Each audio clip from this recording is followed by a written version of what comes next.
Hey everyone, this is the Hot Revenge community. Ready to hear a new intense story? Get comfortable because here we go. It was 11 p.m. when my phone lit up with a text message. It was a group thread my dad had started. The message stated that an agreement had been reached. Dustin and Chloe would officially move into the family home. He suggested I should finally relax. My mother quickly replied with a small red heart emoji. The air in the room suddenly felt heavy and suffocating. I began reviewing my bank statements as though they were a meticulous ledger, expenses for taxes, roof repairs, utilities, all the quiet funds that kept everything running. Line after line, the reality struck hard. In this family structure, I was no longer a daughter. I was merely an account they had decided to close.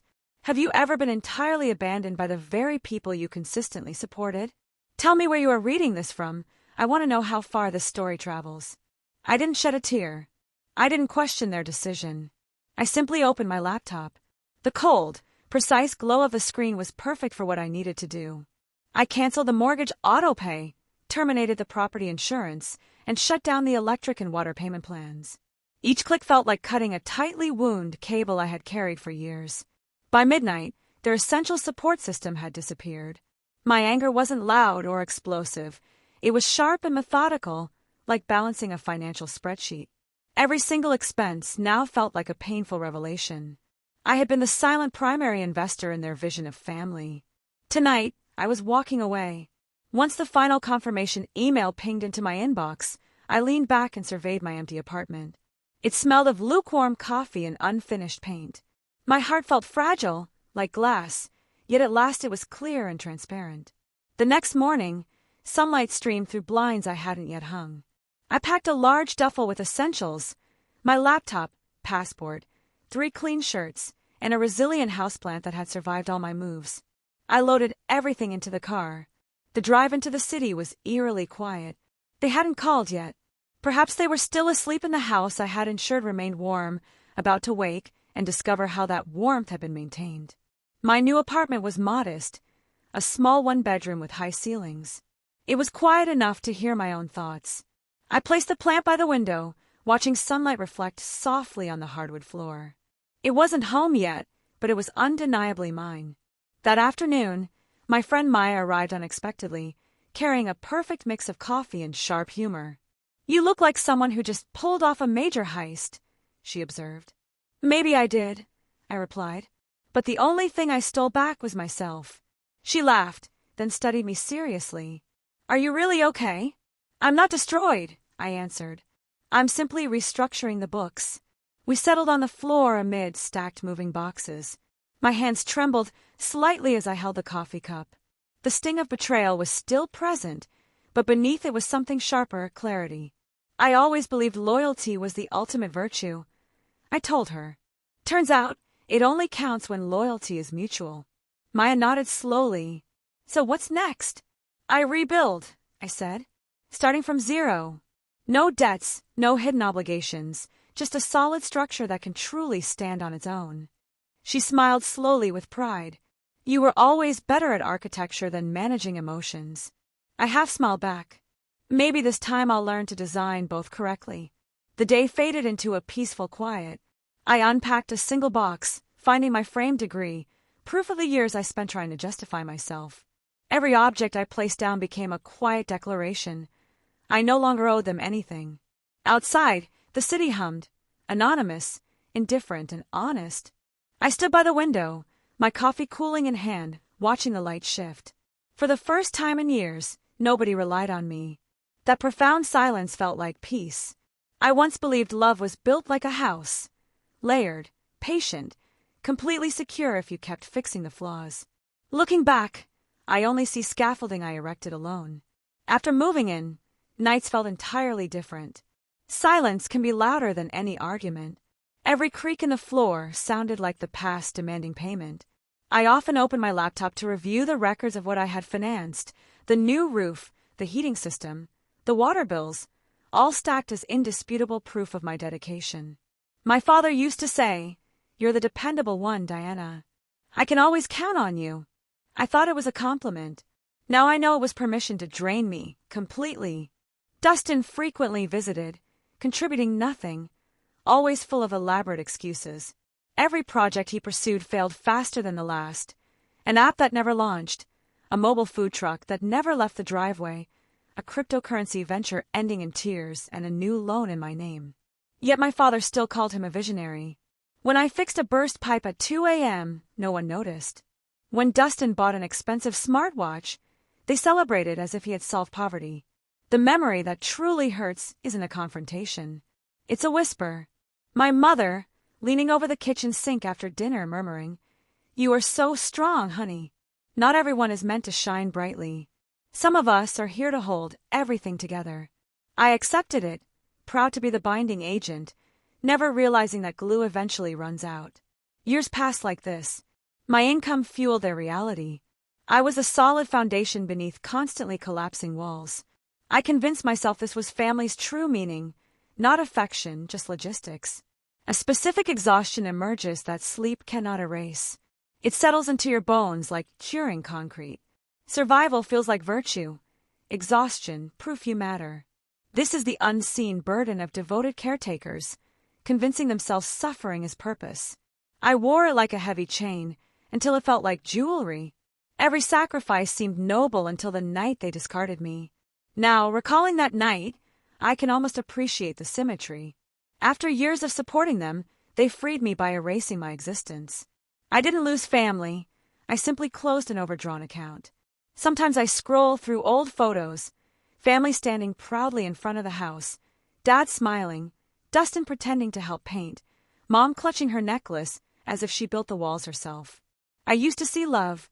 Now I only see a costly project I financed entirely without signing the blueprints. It's strange how clarity can feel like fresh air after living on smoke. I'm no longer angry. I simply understand. They never intended to destroy me. They assumed I would always stay. I always paid. I always fixed things. Not anymore. The house still stands because I built it, but it no longer belongs to me. And that is the crucial lesson I finally understood. A week later, my phone flashed with alerts I hadn't wanted. Chloe's face filled the screen, filtered perfectly, her hand resting on the banister I had personally installed. The caption read, "Our dream home." My thumb froze mid-scroll. She wrote it as if I had never been part of anything. The post had hundreds of likes, friends, distant neighbors, people completely unaware of the reality behind those polished emojis. Dustin's comment appeared directly beneath hers. Finally ours. I immediately closed the app before tossing the phone across the room. But the silence that followed wasn't peace. It was humiliation crystallizing into razor-sharp focus. I drafted an email, polite, extremely careful, entirely factual. Please confirm immediate repayment of the full renovation balance within 30 days. I attached every receipt. I even included a thank you at the end. It felt absurd, like apologizing while bleeding. A few hours later, Dustin replied, "You're overreacting, Diana. This is family, not a financial business deal. Don't try to create drama." I stared at those words. Family, not business. That exact phrase had trapped me for years, converting accountability into crushing guilt. Then my father's post appeared on social media. Some people forget who raised them. My mother commented beneath it with a praying hands emoji. I didn't cry. I didn't call. I simply observed the predictable pattern, like reading a blueprint memorized long ago. That night, Ma stopped by, dropped her purse on my kitchen counter, and poured herself a cup of tea, acting completely at home. "Did you see the post?" she asked. I just nodded. "Do you want me to write a brutal comment under it?" "No," I replied. "Let them talk." She studied my calm demeanor. "You're too relaxed." "I'm finished negotiating with ghosts," I explained. "The next time they need me, they can expect a formal legal notice." Mia raised an eyebrow. "You're serious?" "I'm done playing fair," I said, meeting her gaze. She smiled approvingly. "Good. Maybe it's time they pay for the structure you built." After she left, I opened my laptop again. No tears, no hesitation, just raw data, concrete evidence, and precise timestamps. I gathered every document, email, and financial transfer I had ever made on their behalf. My fingers moved swiftly, finally with real purpose. As I scrolled through folders labeled repairs and utilities, a new realization hit me. This wasn't revenge, it was restoration. They had built a house of mirrors, shiny, misleading, full of self-serving reflections making them appear righteous. But mirrors cannot bear weight. They shatter under pressure, and I was done being their reflection. I pressed print. The printer whirred steadily, methodically, almost soothingly. When the final page emerged, I stacked it neatly and sealed the package in a large envelope. Tomorrow, they would receive my final gift, an itemized invoice written entirely in cold, hard truth. The next morning, the atmosphere carried the sterile chill that follows firm decisions. I carried the envelope downtown to Evelyn's office, a glass-walled cube smelling of ink, coffee, and cum. Professional destruction. She wasted no words. So, you're ready to formalize the separation. Prepared, I confirmed. My voice was firm, like a final judgment. We sat across from her desk while she reviewed the digital files. Her pen moved quickly, crisp clicking echoing in the quiet room. We will issue a formal written notice demanding repayment, she said. The language will be factual, emotionally detached, perfectly clear. That was exactly my tone. By the time the final draft was done, it read like a surgical scalpel. 30 days to repay the documented $400,000 in expenses. Failure to respond triggers immediate legal escalation. No accusations. No emotion. Just precision. When the email was sent, a profound release settled in my chest. Not relief, exactly, perfect alignment. I was no longer solving problems. I was the reckoning. 2 days later, Chloe responded on her firm's official letterhead. I immediately knew it was hers. The tone was far too dramatic, performative to be anyone else. Our client denies all claims. Any materials used were gifted. Furthermore, Diana Jennings is under investigation for unauthorized use of proprietary design templates. I read it slowly twice. She had flipped the narrative, turning their fraud into an attack on me. Almost impressive in its arrogance. I forwarded the document to Evelyn. Classic deflection, she replied. She's trying to make you doubt the solid ground beneath you. That feeling was familiar. The family's preferred trick. Evelyn studied me. I explained the pattern. Every expression of love bundled with financial debt, loyalty functioning as a leash disguised as virtue. She nodded, leaning back. They believe it's love, Diana, she said softly. It's control, the core of normalized cruelty, hidden behind duty and tradition. You were trained to keep them safe.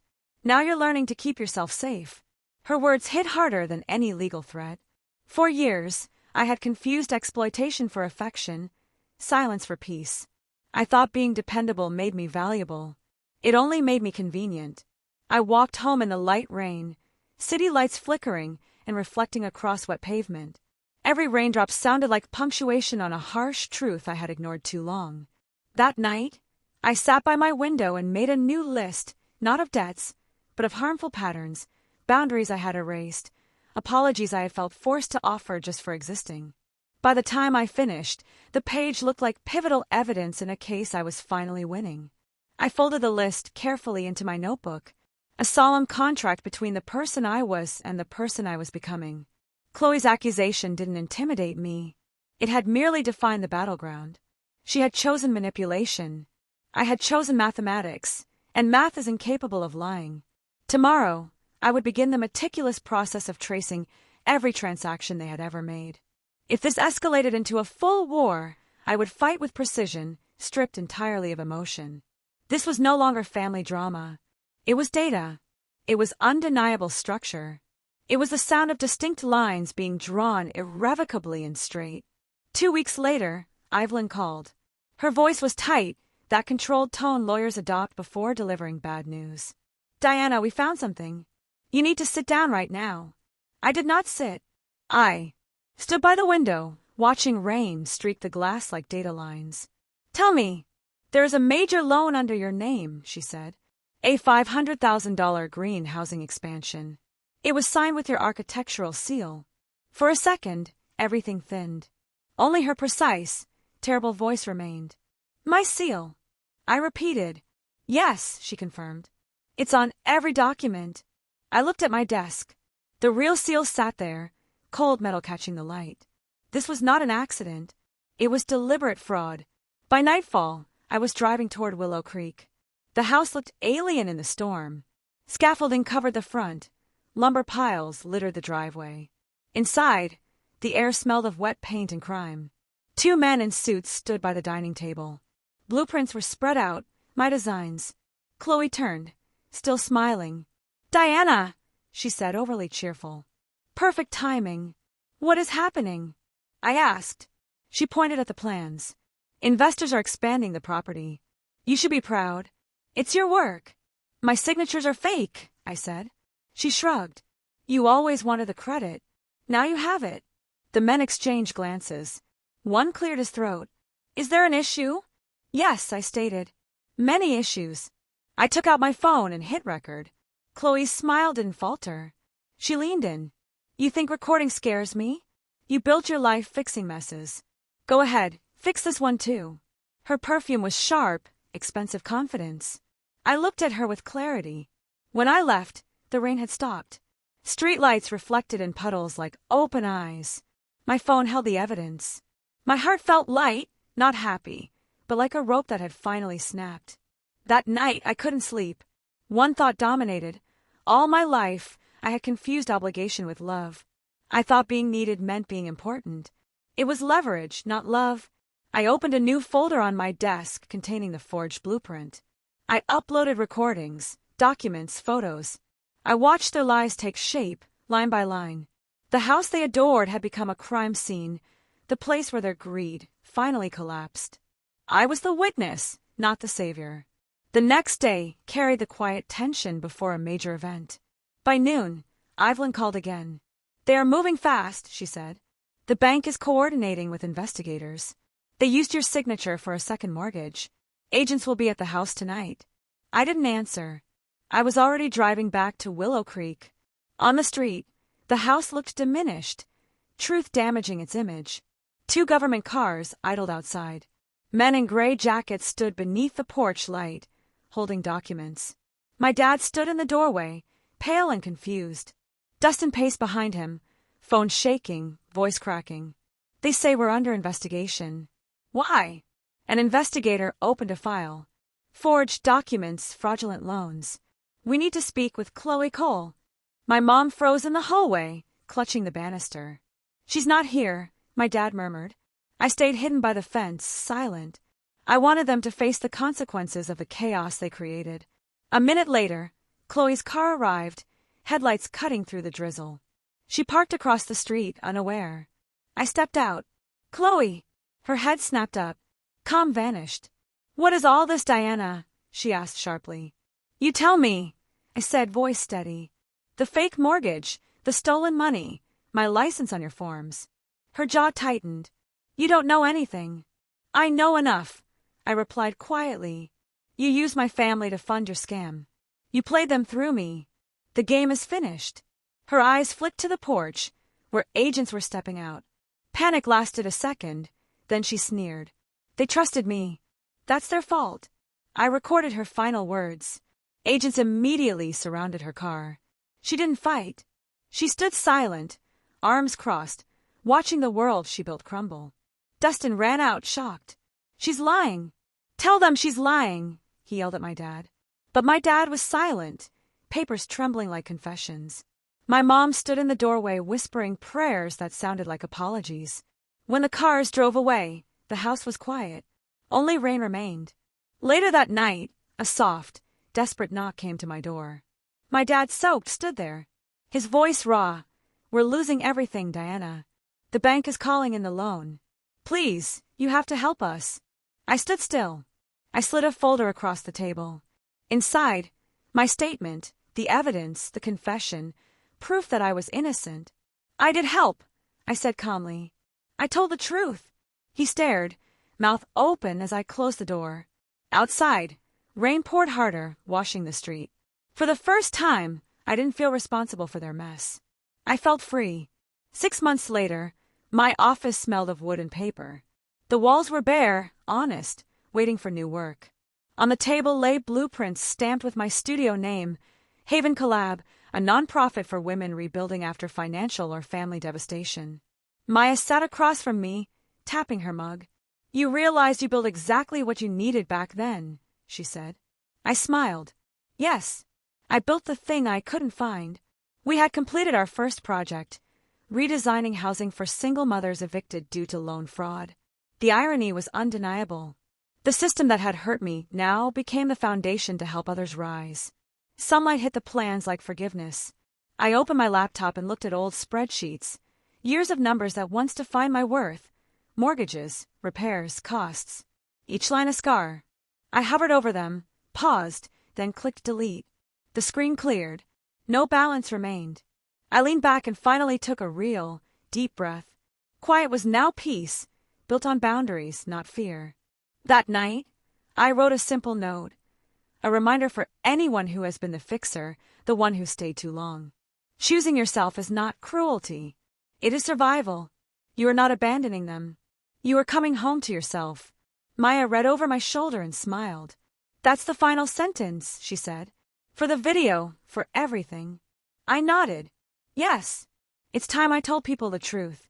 If you had to walk away to save yourself, share your story below. Someone needs your courage.